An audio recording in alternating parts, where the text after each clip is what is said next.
Hi, everybody. Thank you so much for joining us today. My name is Katie Sullivan. My pronouns are she and her, and I am an astronomy educator at the Museum of Science in Boston. And I think I can speak for the entire museum when I say that we are so excited to co-sponsor this latest event in the Living on Earth virtual book club series.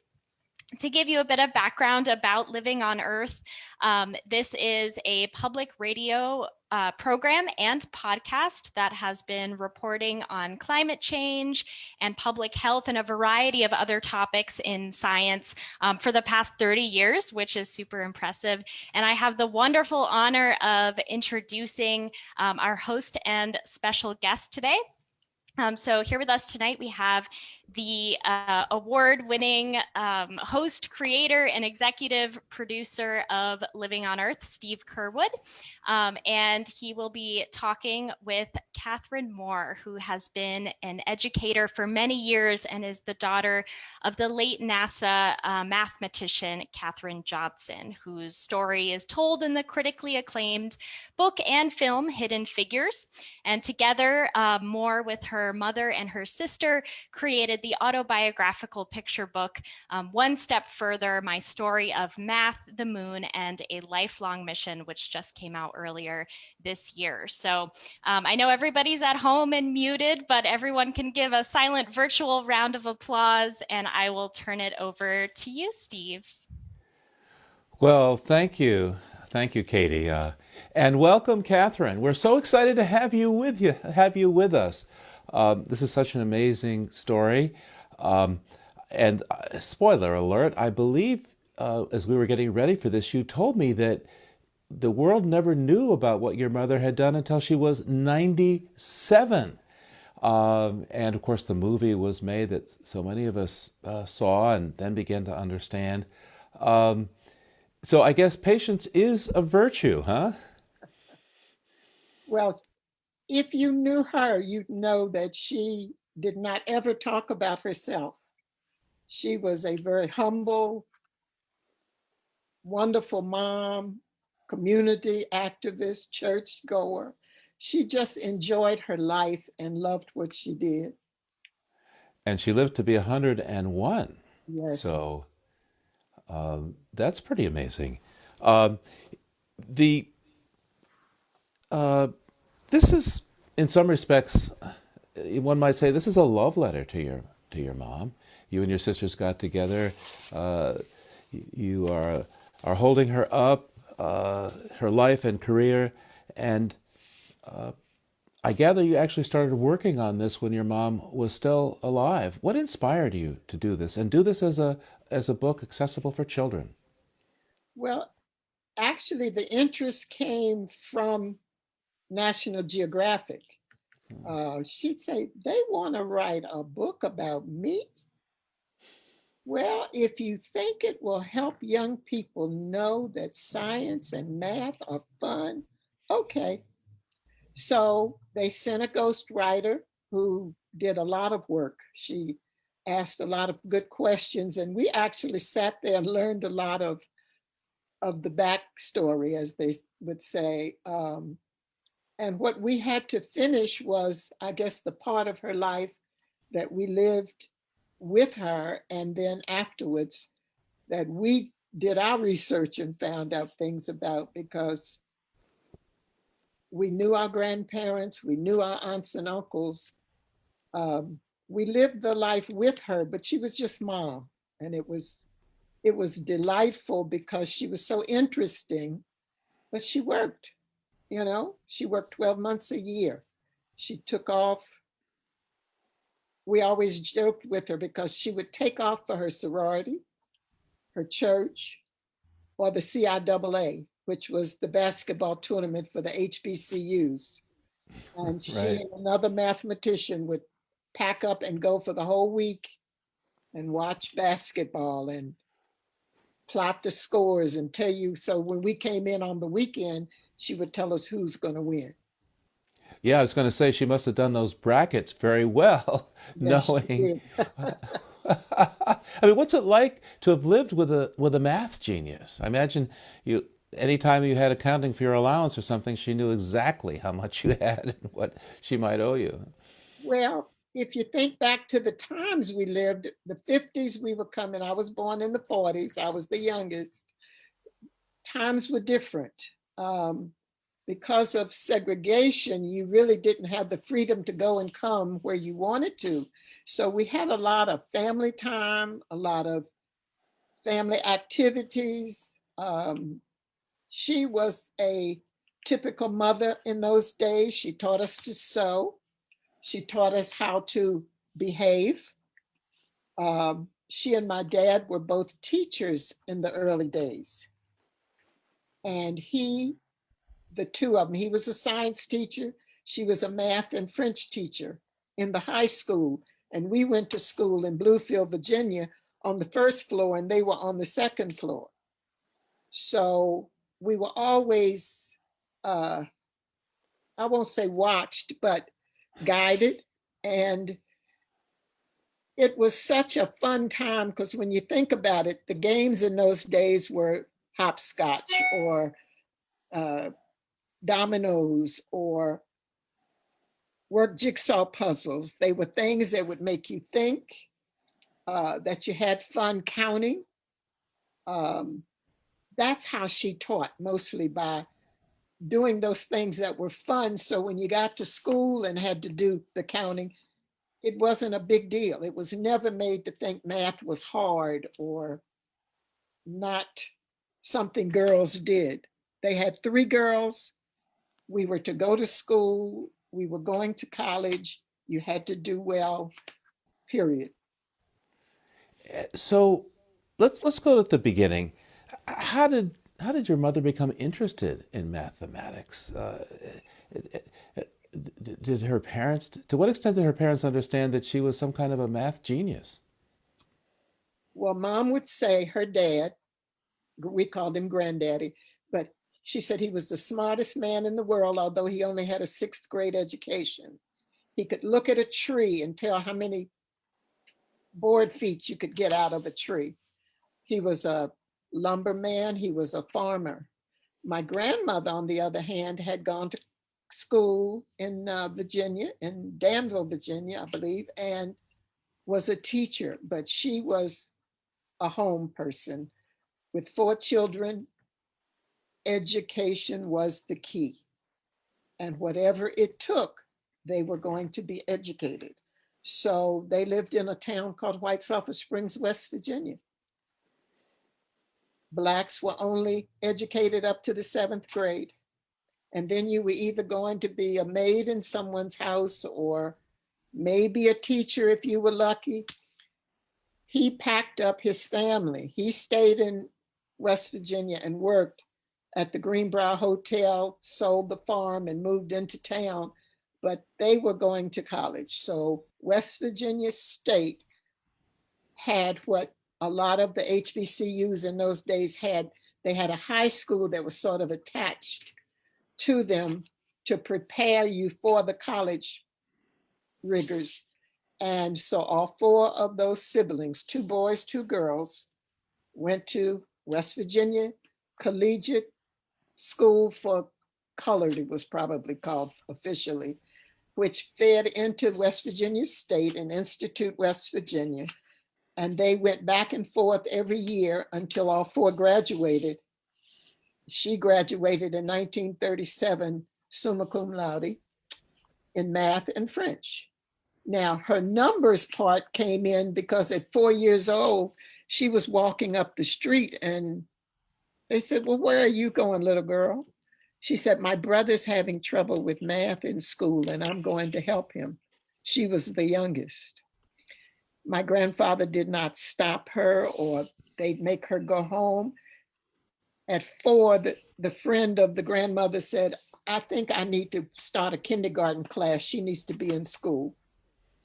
And that's how it started when she got to kindergarten, first grade, I guess you'd call it, in a little one-room schoolhouse in White Sulphur Springs. They started a class for her, but they had like first, second, third in one class and fourth, fifth, sixth in the other. and that's as far, or 7th, and that's as far as they went. She got skipped and skipped until she was ahead of her brothers at that point. When they graduated from college, she finished in 37. They finished after she did, but they all graduated from college. And her love of numbers, she said, I just liked numbers. They were fun. I counted the plates and the saucers and the steps to church. She counted everything. She really did. And I can remember as a child, we would ride in the car because that's how you traveled. And she'd say, all right, who can add up the numbers on the license plates the fastest? And we'd all do it. So we were all good in math because we had fun from the beginning. Wow. So you have 6 digits on a license plate or 3 or 4. You could, and that license plate goes right by in a hurry, but you guys could just add up the numbers and have the right answer. And your mom would already know the right answer, huh? Yes. Now, remember, in those days, you didn't travel as fast as you do now. Okay. All But it was, right. I mean, she just made learning fun. And she wanted you to learn something almost every day. So her love of numbers, she said, because you were either right or you were wrong. That's why she liked math. Ah, Mhm. okay. Yeah. You can't say on the one hand 2 plus 2 is 4, and the other is 2 plus 2 might equal 5, and maybe the right answer is someplace in between. One answer or the other is right. Mhm. So, how did she go from her love of mathematics and that degree in mathematics to working at what would become NASA, the National Aeronautics and Space Agency? She actually had a professor in college. W. Shefflin Clater was his name. And in those days, if you think about it, a lot of the teachers that were in our HBCUs back in the 20s and 30s were very frustrated doctors and lawyers and people that could not get jobs other than teaching other Black children. So he was there. She was so good at math. He said, you'd make a good research mathematician, because that was his passion, and he couldn't find a job. I think he ended up at Howard University, but he never got to do what his passion was. And he said, and if that's what your job is going to be, I'm going to see that you're prepared. Some courses he literally taught her by herself, because he said to her one day, you know, if they do eventually go up in space, they might have to use the stars to navigate by. I'm going to teach you a course in that. So he wrote a course where she was the only student. And at one point in her working at NASA, which started in 1953, she taught them how to navigate by the stars in case the computers and all went out. And what they found out that was interesting was she had a visual of what it would be like, but the astronaut that she talked to, Leland Melvin was one of them, and Yvonne Cagle was the other. They said they look different once you're up there, but it was helpful to have the navigational charts with them. So, how did so her job was she was a computer at Human, NASA at a time when people were computers as opposed to these devices. In fact, we're talking to each other probably through a so-called computer. Um, how did she get that job? How did she was prepared by this gentleman? That's a great story. She was prepared for it, but how did she get the job at right? NASA? Because she taught for about 14 years. Uh, I can remember when we moved to Virginia from West Virginia. She was a teacher in Bluefield. She was a teacher in Marion, Virginia, because they weren't talking about space in the 40s and the early 50s. Then after Kennedy and Johnson came along, they realized that federal funds were being used, they were going to have to do better at hiring. And they decided that they needed to find some women mathematicians because the men engineers could theoretically figure stuff out, but they couldn't do the math. You know, that was not for them. That was girls' work kind of thing. So she always said, it's about being prepared because you don't know when the door is going to open. And my uncle at the time was coming, he lived in the area, and he said, Kat, why don't you and Jimmy come to the Hampton Roads area, because they've just started hiring women, Black women mathematicians. And they were going around to HBCUs trying to find the brightest. You had to have the grades, and they would test you to get a job at NASA. You know, that old adage about you had to be twice as good, because the women that they had there, some of them were the wives and the girlfriends of the engineers or the people that were in charge of NASA. So here came this team of Black women who most of them had been teachers, and they were excellent mathematicians. And she went and tested for the job, and they said, well, we have our quota this year. Go find a job doing something and come back next year. We'll give you the job, because she had maxed the exam. She went back in 1953 and they hired her. She went into they called it the West Computers, the group of women, and the boss, the Black woman who was in charge but didn't have the title, turned out to be a lady that she had met in West Virginia when her husband came to work at the Greenbrier in the summertime. So to make a long story short, she saw how smart she was. And when they came looking for, they would come every morning and say, we have some engineers, they're looking for 2 mathematicians who can do A, B, and C. They'd come and they'd ask for every day or every week, it would be something different. So this particular day, when they came, Dorothy Vaughan said, oh, I know just the girl for that job. Katherine, go to so-and-so. And that's how she got to the flight mechanics branch, which is where she ended up staying the rest of her 33 years at NASA. It was almost as if her steps were ordered, because she ended up in the right place at the right time for the right job. Because the movie doesn't always show you a true story, but when they did NASA stuff, they had to get checked through NASA, so it's pretty accurate. What happened is, and she said it was almost just like it, she got to the office, and it was just a big office full of men. And her first job, she said, he looked up and he got up and he moved. She said she didn't, that's my desk, that's where they put me, I'm going to do my work. So bit by bit, she worked them down, because if they needed something, she got the answers. And pretty soon it was, oh, well, Katherine, can you do so-and-so? Can you work this formula? She had the answers. She said she didn't go in there afraid. She went in there self-assured, because she knew the math. And one of the problems where they needed the old math, she had the books because her professor had given her a set of the old math books to take with her. He said, because you're going to need these one day.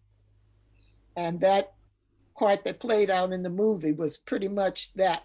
She used the Euler's method, and my sister could probably explain it better than me, but it worked for what they needed, because it was brand new math in the sense of it was called on to do something different.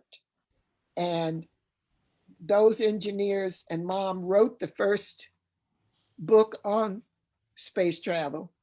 Uh, when she developed the trajectories, because those numbers were true and right, they're still using them today. The difference is the computer, which was just starting in the early 60s. You saw how Glenn was. He said, well, I don't know if I trust the computer. I want, I don't know if he said the girl. I don't know if that's how it came across. She didn't know him personally. He knew that there was a woman there who always did the math and it was always accurate. He said, if she says they're right, then I'll trust the computer, because the computer had worked out what they needed. But he wanted to know that by hand, if she says they're right, then I'll go. She worked on that formula for something like 2.5 days, I believe, to work it. I was here at Bennett at the time. And that's when I really found out what it was she did, because her picture was on the front page of the newspaper in March of 1962. And I looked down in the library and I said, that's my mother. And when you read the article, it says, the headline said, lady mathematician at NASA gets man to the moon, something like that. I have the picture framed somewhere. But the point I'm making is the work was secret. She'd come home every day. She didn't bring anything home, but that important work was what she was doing. She didn't brag about it. They couldn't talk about it. So you just saw it happening. She would tell us if the satellite was going to be up at a certain time, and we'd go outside and look up. We still do it to this day. Just like Oh, we you like watched her space satellite go up not too long ago, and we were on the phone at 4:30 in the morning with the astronaut Yvonne Cagle talking about it and having a ball. so. I don't, of course, do math for astrophysics, although I understand that effectively you have to do computations in 6 dimensions. Um, there's more than right and left and up and down when you're dealing in space. Um, your mother's brain had to be so amazing.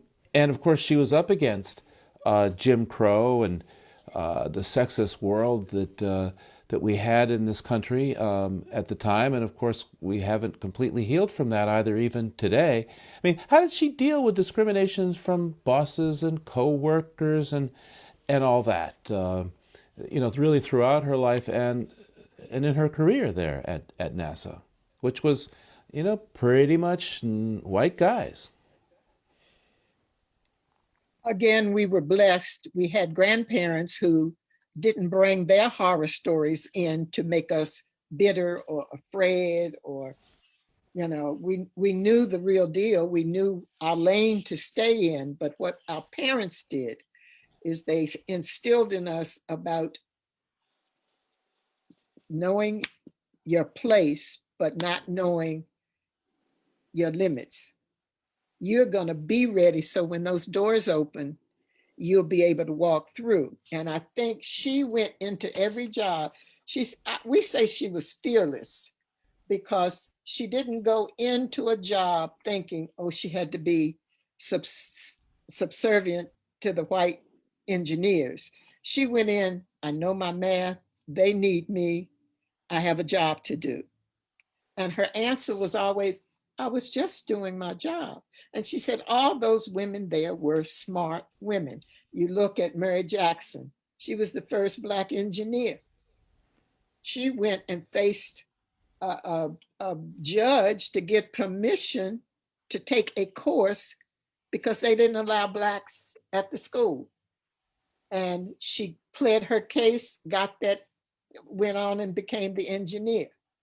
You know, uh, women today in math, they sit in engineering classes, and a lot of times they are not treated with equal respect. But if you think back to her day, she said that was their problem. She was going to do what she had to do. She wasn't brash. She was not a She was an advocate, but she was a lady. That's what we always told her. You could get somebody told off just by smiling at them, you know. And she said, he didn't want to sit. That was my desk. I sat. They didn't want me at the cafeteria. I bring my lunch from home. She found a way around whatever it was, but she was active in NAACP.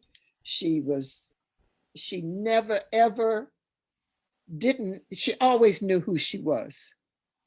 There's a scene in the movie Hidden Figures where uh, she needs to go to the necessary room, and there wasn't a colored washroom in the building that she was working in. It was way across the campus from where she was working. How accurate is that scene in the movie? And what, if anything, did you hear about it at home when it happened? When she saw it in the movie, she said, "Oh, that's ridiculous." Because movies, one thing. She said, but if I'm as smart as those people think I am, I went out the door quietly, went to the closest bathroom, did what I had to do, and came back to work. So, no, that was not accurate. That was for the movie. But if you think about it, the bathrooms for just like I can remember the movies in West Virginia.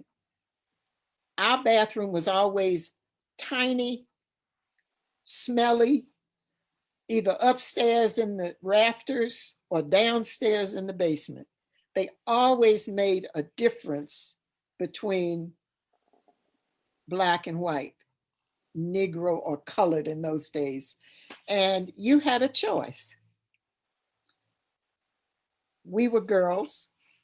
We were raised as young ladies. You don't rock the boat, you just find another way to go around the boat. And I think what she taught us was you can do what you have to do and stay in your lane. But the minute there's an opportunity, you take it. You don't have to be afraid, because her father taught her, Katherine, you're no better than anybody else, but nobody's better than you. And that's how she lived her life. She said, some of my best friends ended up being those engineers, but she knew that when the job was over at 4:30, she went out the gate and went one way. They went out the gate and went another. But I'll tell you an interesting story. Okay. She was Al Hamer, which was one of her partners who did some extraordinary work there. He was a white male, and his wife worked there. They were getting ready to get married.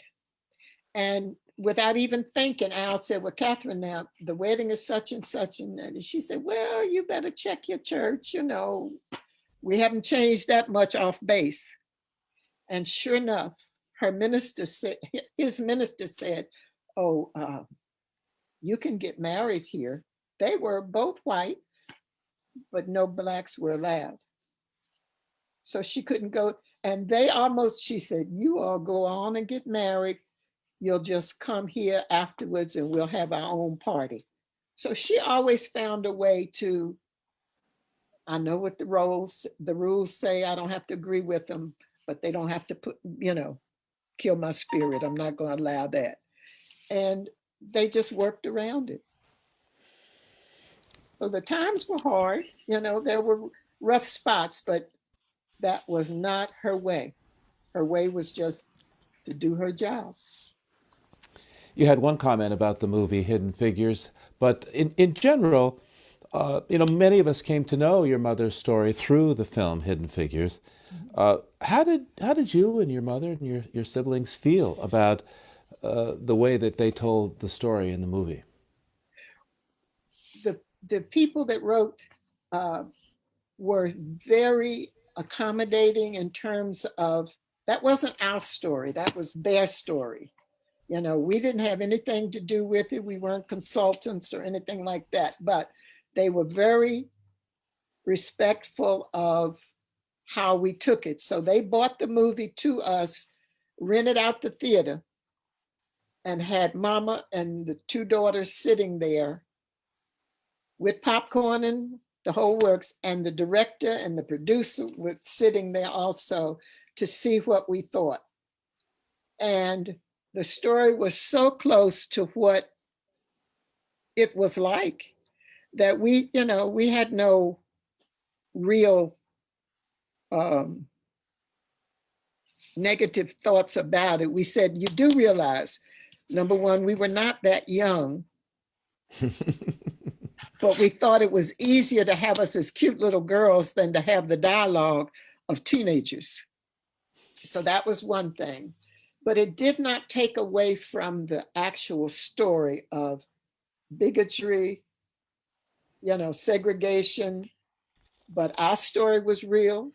We did live through my father passing. They started the story really after my father died. I was the youngest. I was 11. So we were 11, 12, and 15 when my father died. But the military man that came on the scene, Herschel Ali played him so honestly because he was sort of bashful.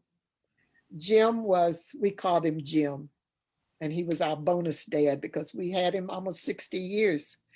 But he was a gentle, sweet man who loved my mother, and we were very thankful that she had him at a time when we were going off to college and she would have been, by herself. But he was so unassuming. He just, whatever she needed, he pushed her. His ego was fine.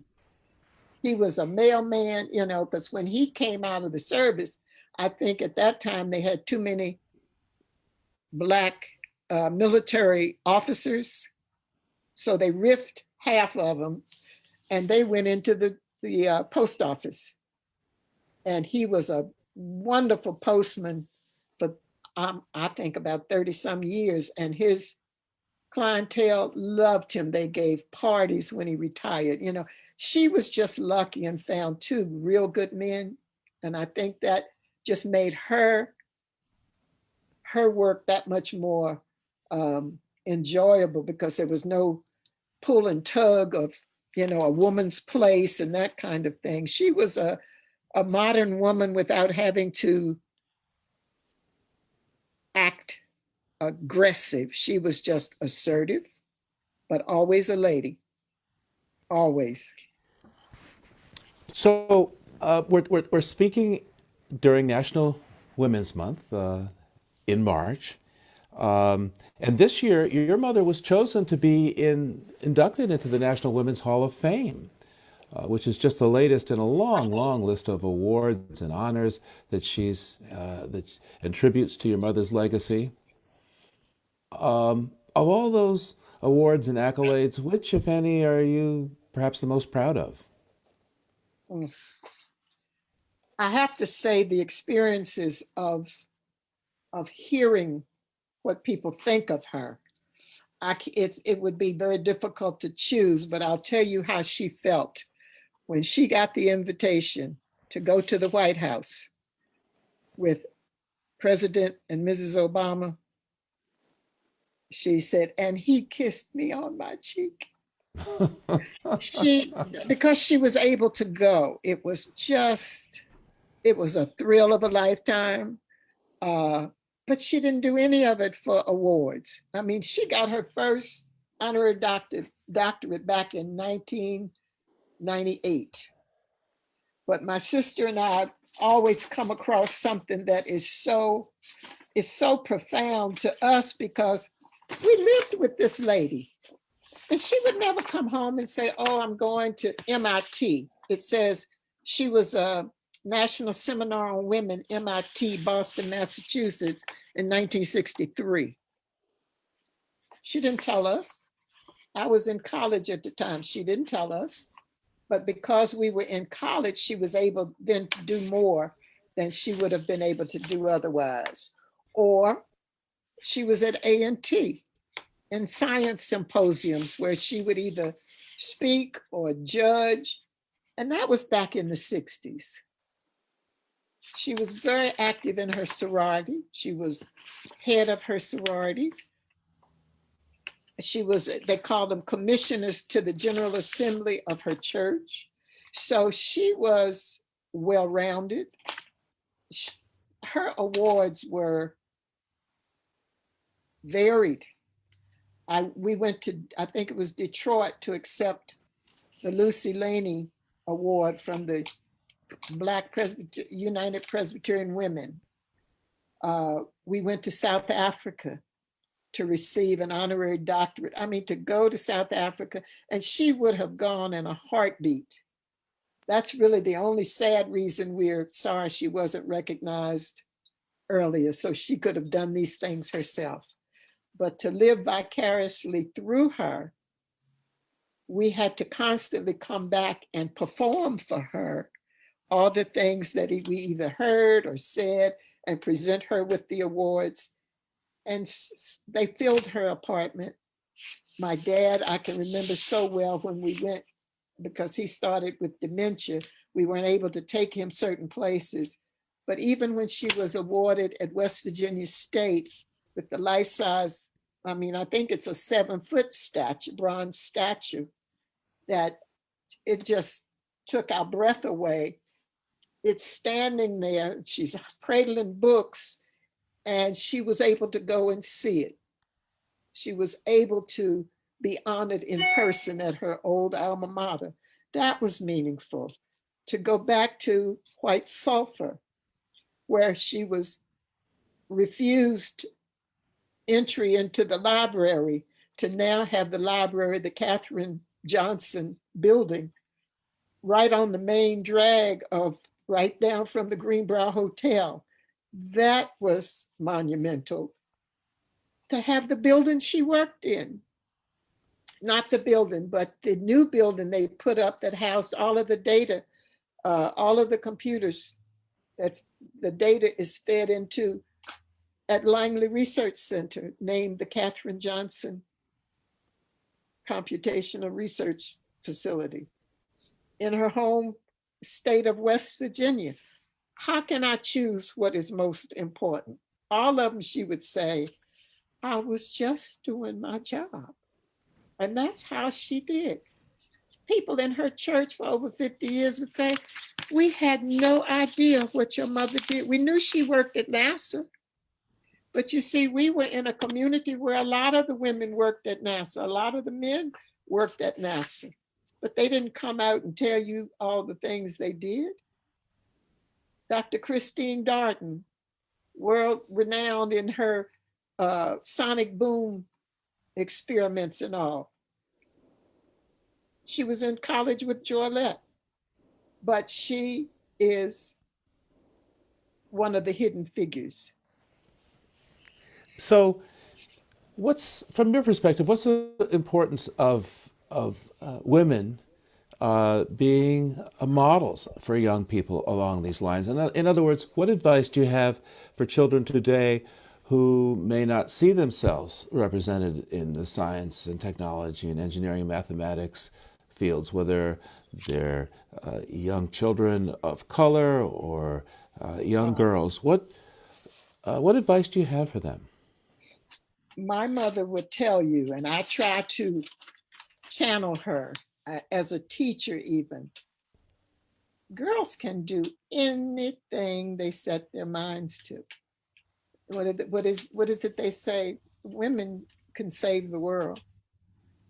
I happen to think that because we are nurturers and we care about the earth and the world, there is nothing, and Mama would always say it, don't let anybody tell you you can't do something. She wants you to learn, and she would tell you, you might have to work harder because they're going to try to tell you you can't. But I can just picture, because I would, as a counselor in a high school, when I knew there were young women that were bright and, articulate, I'd say, well, why aren't you taking one of the advanced classes? I don't want to take that class. They don't want me there. I said, and we would plot out a way of how they would approach it and build a network. So my mother started out early being a mentor because she said, if I know it and nobody else does, what good is it? She always wanted to be helpful in a way that would make them want to go farther than they thought they could make it. And she believed if I teach you, she tutored up into her 80s. She worked on the committee at NASA early on to get young people who came there to apply for jobs and weren't good in math. She tutored the math part. She always had that as a part of her, just her DNA. She was a born teacher, and she made sure that she did the very best that she could. If you don't mind, there was I don't even know this young woman, but this poetry was written by Leslie Honore. Does that name sound familiar? Well, And Honore this, is a famous name, but oh I yeah, don't we know know, Leslie Honore. but it started out, continue to rest in power, Katherine Johnson. Well done, good and faithful servant. And it goes on, but it's beautiful. And the ending says, rest now, knowing there are generations of Black girls chasing new ways into new galaxies. No more Black girls can't do math fallacies. We are filled with limitless possibilities. We humbly thank you. And this is a poem written, and I saw it on Facebook. It is, it's powerful. So I'm going to print it and I'm going to use it in different speeches that I use. And hopefully one day I'll find out about this person. But I think knowing that that story, that book written by Shetterly, young woman that wasn't even, her father was worked at NASA, but she was, I think, in finance at UVA. And her dad said, well, she wanted to know why there were no, why are there no Blacks in these movies that they make about space? And he said, well, why don't you look up, why don't you find out? And that's how she started her research on that book. And I understand that it went to the movie people before she'd even finished it. But look at what she has done with Hidden Figures.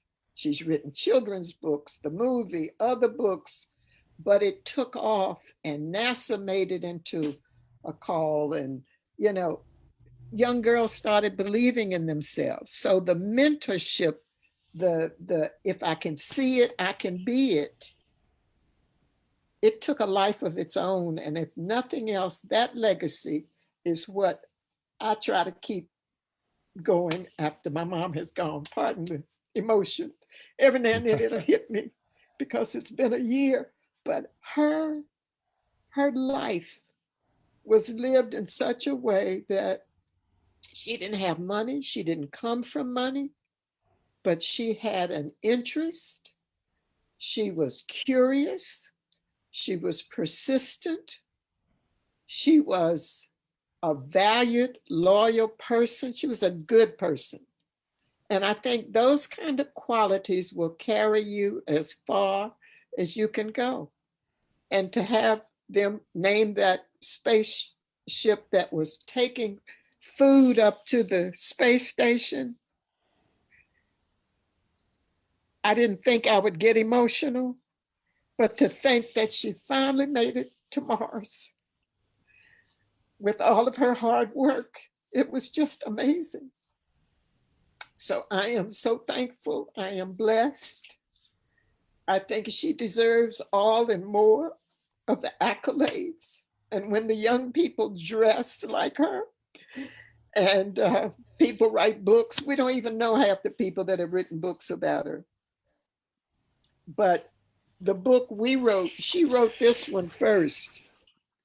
Yeah. So this one here, by the This way, one, I yes. wanted to ask you, This tells your mother's story, of course, Yeah. but there's also a lot of detail about Jim Crow, the civil rights movement, Oh, what it was like to be a black person in America at the time that your mother was uh, in the height of her career. mhm. Uh, why did you include this in this children's book?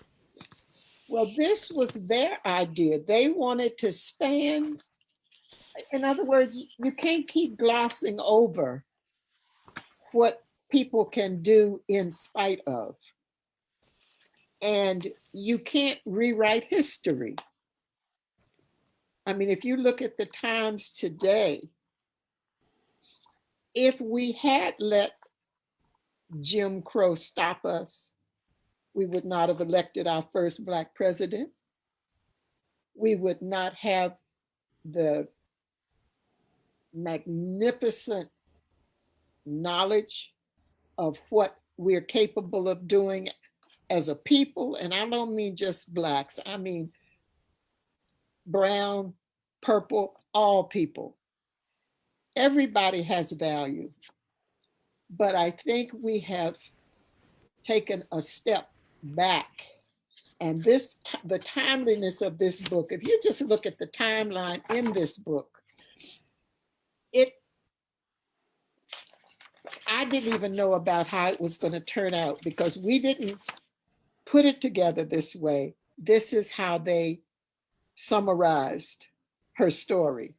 And I think it just played more into, in spite of, you can be successful, you can dream dreams, you can teach people things, no matter what you look like.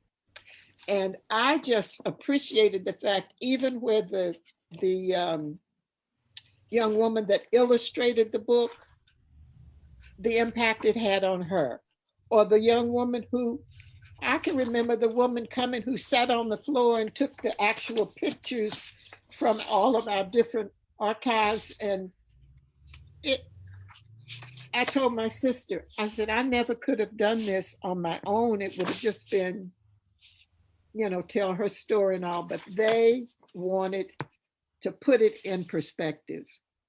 And I just think it makes it that much more meaningful.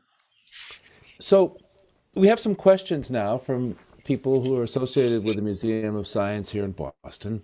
Mhm. And one of them is, what was the most important lesson you learned from your mother? Her persistence, being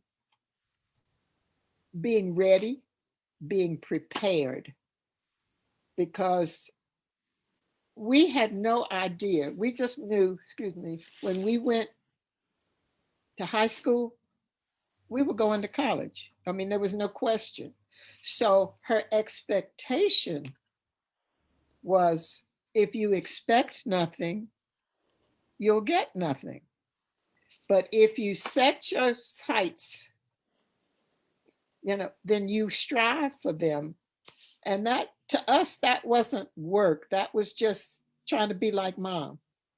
My dad, I mean, he was 4 years older than she was, but he went to college and graduated, and he was one of 13 children.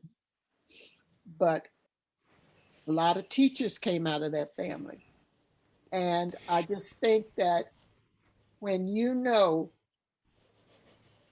it's not, again, I say, we didn't have money, and my grandparents certainly didn't have money, but they knew what to do, and they were proud, and they were hardworking. Those are still qualities that will take you farther than thinking of a handout. Nobody gave them a handout. She didn't get scholarships to go to college. My grandfather stayed and worked at the hotel while he sent his wife and 4 children to West Virginia. My grandmother took in people's laundry, but she kept 4 children in school until they all graduated. That stick to itiveness, that So, determination. so there's a personal question here for you, and that is, if you could go into space, anywhere in space, where would you go? I'd have to stay on the spaceship. I told her it took three girls. My oldest sister was the mathematician. We were all good in math, but you don't want to follow your mother's path. She was the one that was out of this world. And my sister that passed in 2010 was one that was the dreamer, creative one. I was always comfortable, right, staying here. I had no desire to go to outer space. I just liked knowing what it took to get there. So education was where I stayed, and talking to kids as a counselor to make sure that their dreams were in some way fulfilled. So, uh, how did things change for you and your mother and your sisters once the movie came out?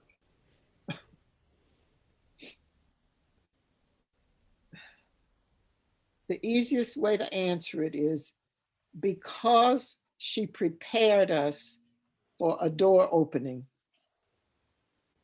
We just would put one foot in front of the other. Like when my father died, she, well, you have to go. In other words, we'd get invited, she'd get invited to something and she'd say, well, you have to go. Now, I look at it as you don't just get up and speak in front of 600 people just because that's what you do. There's something in you. So I say she prepared us for that future, although she didn't know what it all meant, but we learned how. We went to college. We, were observant. We were diligent. We worked hard. If you had told me that one day I was going to be speaking at a college, at a Founders Day, or in South Africa at a graduation, I was the youngest. They said I didn't talk in the beginning because my older sisters took care of me. So I think They you will. develop based on what you see in front of you. And she was a perfect role model. So we have another question from folks in the audience, and that is, what? Please tell us about some projects that you personally are working on now. Ooh, just trying to archive her work. Um, I have a son and four grandchildren.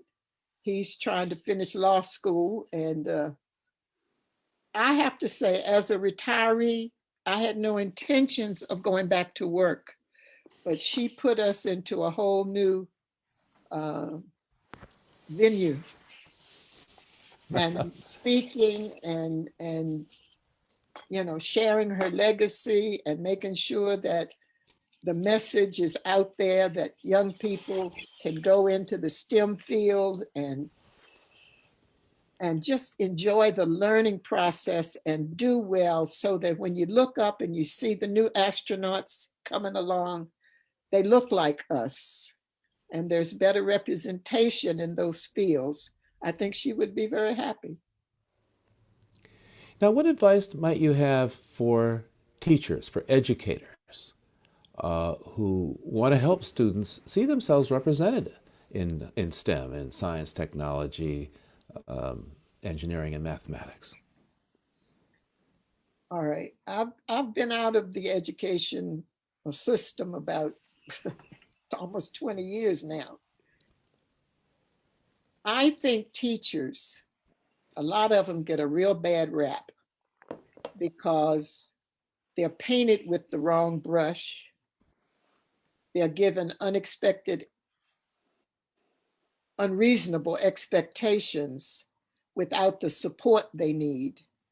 I mean, I look at it just like they weren't put on the front lines to get the shots, to go back to the schools to teach the children. That bothers me. And back in my day, I have to say it, teachers wanted to teach.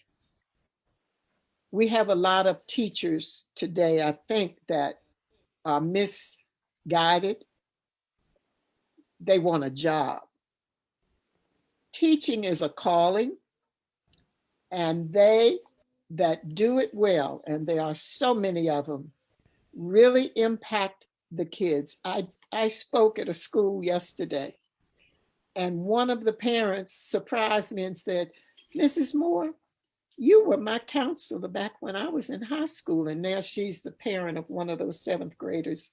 And she gave a testimony that just, I mean, it caught me off guard, because when you have an impact on kids later on, that to me is what a teacher, that's when a teacher is doing the job they need to do.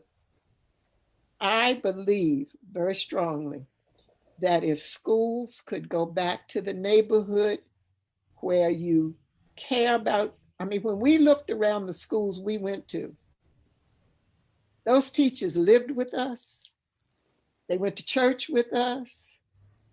I'm not saying that integration is the answer. I'm saying the desire to learn is the common thread there.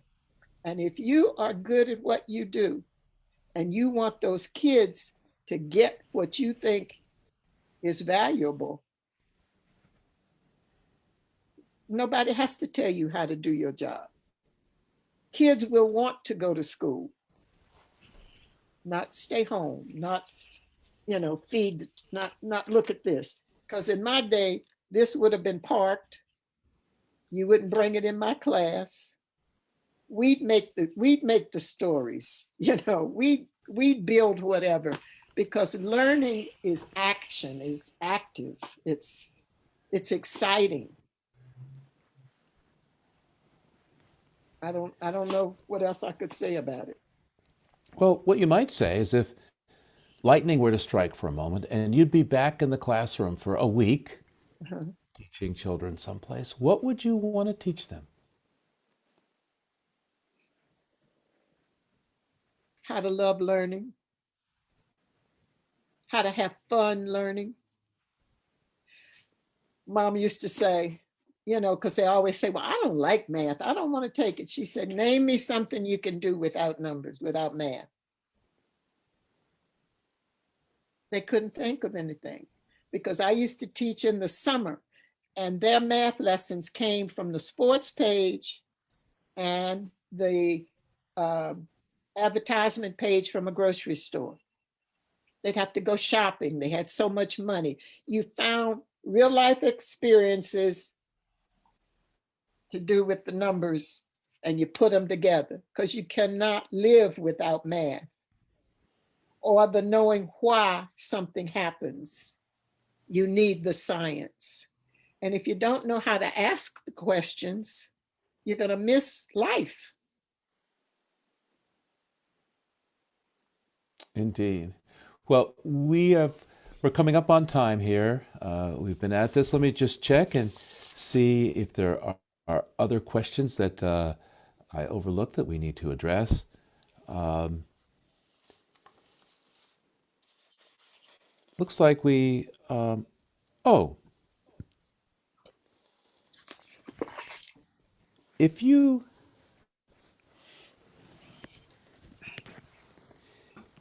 I want to ask the question, turn the question around the other way. Um, this is a children's book that you have, Yes. that you're part of writing. For the children who feel that somehow they're not getting what they could or should or would get out of school, what advice do you have for a child who's feeling that school isn't so great? What would you tell him or her? I guess I would have to listen. Why don't you like school? What would make you like school? You know, what do you plan to what do you plan to do as you get older? A lot of times kids don't like school because of their situation. And that's not a simple question. Kids don't come They're not born prejudiced. They're not born, they're born like looking around. And it's our job as the adults to light that fire, so you expose them. You don't let them sit in front of a screen. You take them for a walk. I, I don't even know how to answer that question, because it has to start at birth almost, to have a kid be turned off at an early age. That's our fault. I would want to think that if I had a group of kids now, we'd start just sitting on the floor with a bunch of blocks and stuff and seeing who does what with them. Some are going to build, some are going to put them in order, and just asking them, what's that mean? Because some of them don't know how to learn. Some of them have to be taught to want to know. But every child needs a chance. And so therein comes the policy, the making sure that all children have a start that will give them the tools. It's just like a build, like they talk about the building blocks. If you don't put the blocks on the bottom, then it's never going to be a steady foundation, and you're going to miss something. Anytime we spend more building prisons than we do schools, there's a problem.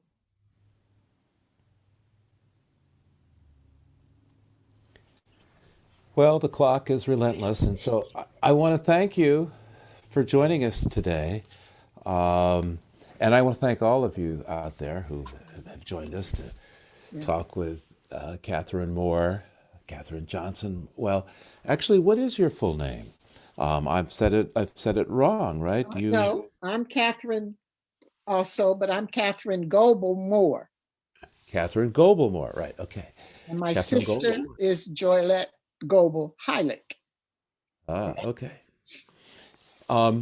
And so, if you enjoyed this event, please consider donating to support us. You can go to the Living on Earth webpage, that's loe.org, if you want to make a contribution there, and help us continue to provide this free live programming for folks. And if you have any comments about this, there'll be a chance once the webinar shuts down for you to make your comments. Or if you want to do that later, you can write to us at comments@loe.org. But for now, I just want to thank you, Katherine Johnson, for taking this time with us today, writing this amazing book, being such a great daughter for your mom, who was such a huge champion for all of us. Thank So you so thank much. you. Thank you so much, and goodbye. Goodbye.